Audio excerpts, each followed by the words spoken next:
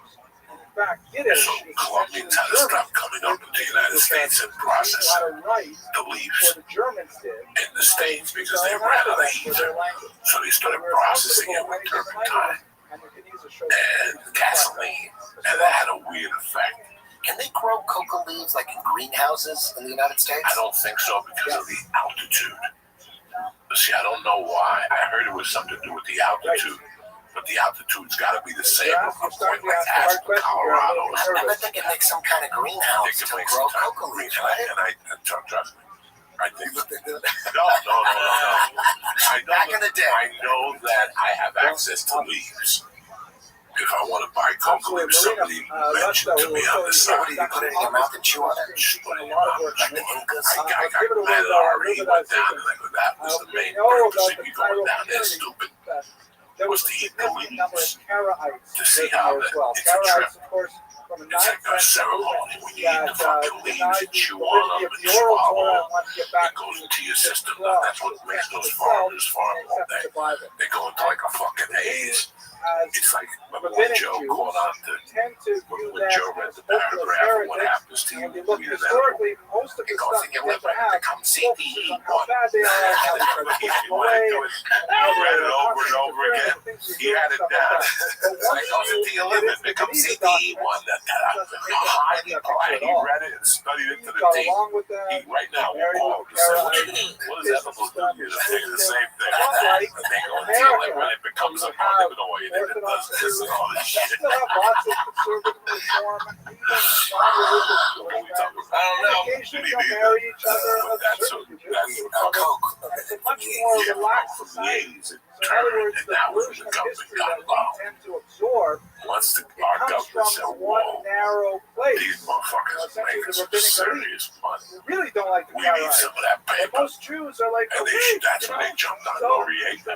Yeah, they needed money, black ops money. That's how they did it. That was it. Running guns, running drugs through Arkansas while Bill Clinton was the governor. The governor, yeah. That's why he became president. They say, let us use your state as a drop-off point for all this coke. I mean, they even put it in that movie, American Made. Barry Seal, he was the CIA pilot. So now the next generation, he was dumping it off in Arkansas really focused on the rabbinic text. Let's look for the Rambam, let's look for Judah, David Kidd, or whatever we can find like that. And the rest is just garbage.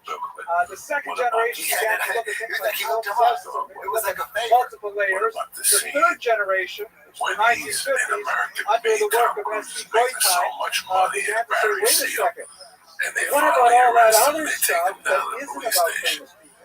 And he's like, you know what, man? It's filled You guys have dropped with Cadillac. of paper I'm that are gonna not buy each and every one of you a Cadillac.